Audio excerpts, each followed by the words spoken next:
Welcome to a new Team CGC 9.8 video. Today it's a 9.8 Showdown video. I got a Batman 357 first full appearance of Killer Croc and Jason Todd versus a Batman The Dark Knight Returns #1 first appearance of Carrie Kelly. So we'll compare the two and come up with a winner by the end of the video. We'll start with a Batman 357. Yeah, just a big kind of no-brainer key issue to target if you're a big Batman fan from the 1980s for sure. And myself, like kind of growing up in the 90s, I always look back at, the Batman key issues from the 1980s and remembered this one from kind of the green tone cover.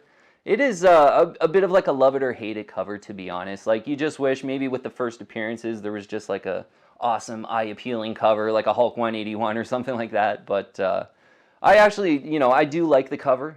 Kind of the art is pretty fantastic. And, that green sort of blue tone is justified because Batman's underwater, so... for me, I do like the cover, but overall, I would say it's a bit of a negative because it's just, not like that Hulk 181 cover where it's just like, wow, awesome first appearance, great cover, like just ticking all those boxes. But I think a big positive for a Batman 357 is it looks really phenomenal on the census for a 9.8 Batman comic book. 245 9.8s in a blue label, a 1 of 245 for like one of the biggest 1980s Batman key issues. I feel like I'm just getting used to kind of looking at like X-Men and Amazing Spider-Man first appearances and keys in the 9.8. There's always like 1,000 or 2,000 of them if there's any kind of little first appearance. So just great to see a 1 of 245 for a big key issue in a 9.8. And yeah, this Batman run, it was from Batman 357 to Batman 401. A bit of a lower printed run compared to other DC comics and Marvel comics of the period. And I think the census shows that, yeah, with that 1 of 245. 13.6%, the 9.8 ratio, which is pretty fantastic. Batman comics don't get into the single digits really into the 1980s, so 13.6% of all graded copies are 9.8s. The lowest I've saw was, we kind of mentioned it on a recent video, was Batman 428 and Batman 423. They're right around kind of 10.5% of all graded copies are 9.8s with the 9.8 ratio. The lower the better on the 9.8 ratio. So those are kind of the toughest 1980s Batman books that I know of. They're not even in the single digits yet. So this one at 13.6% is pretty phenomenal, to be honest, yeah. So recent prices on a Batman 357 Direct Edition 9.8 white pages selling for $899. I saw another one in a newsstand, off-white to white pages though. This one went in an auction. It was for $755. I actually think like in the direct edition, if you kind of wait for an auction, you'll probably get pretty close to that $750 in a white pages, an off-white to white newsstand going for that $750. So I think that $899 in a direct is kind of paying up a little bit. So we'll call the range on this one sort of $750 to $900. Kind of like depending on how good the centering is and the colors are and stuff like that. But you know what, like under $1,000 for a big Batman key issue. I'm kind of surprised there's still a few under $1,000 sales with that, the Batman movie coming out. So it's absolutely one to consider. And maybe really quick, with that Batman movie coming out, you might want to be patient, like maybe 6 to 12 months on these big obvious Batman key issues. These are kind of big obvious Batman key issues. Just because I feel like, there's going to be some hype and promotion and demand for the Batman movie, and then you get kind of noobs just seeing the movie and going out there and buying kind of obvious Batman key issues. So you might save yourself kind of 10 or 20% on the price if you wait 6 to 12 months for some of this Batman hype to cool down. I think the prices will cool down a tad. Just a side. Let's get into Batman The Dark Knight Returns #1 though. Yeah, just...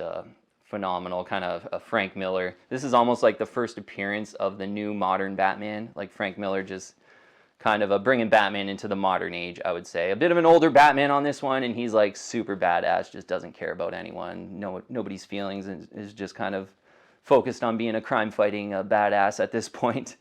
And yeah, he's a little bit off the reservation, I think, so much so where he gets a girl Robin to be his Robin, like pretty much a little girl. First appearance of Carrie Kelly.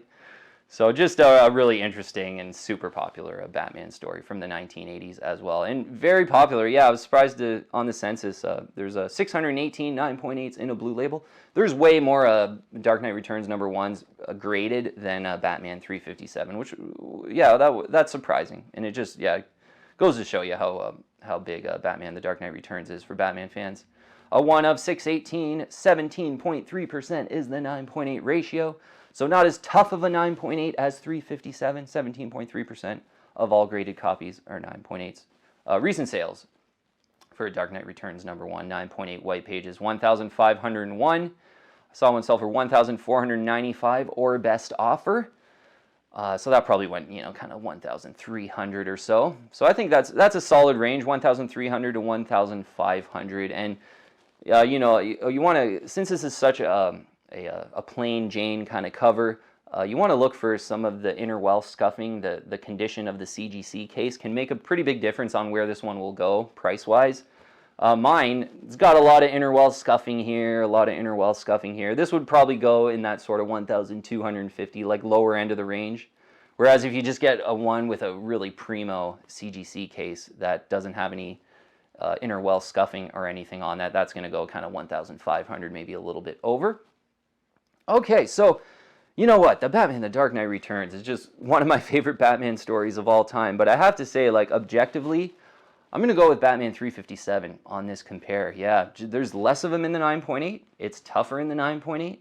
And it's less money. So for me, that, as great as Batman The Dark Knight Returns #1 is, as a Batman comic book from the 80s, I just think, the facts are kind of screaming that maybe Batman 357 a little bit undervalued right now. I think grabbing a really nice one under $1,000 in the 9.8, maybe even closer to 750, is just a screaming value. Whereas, Batman The Dark Knight Returns, so popular, a little bit more expensive, I would say.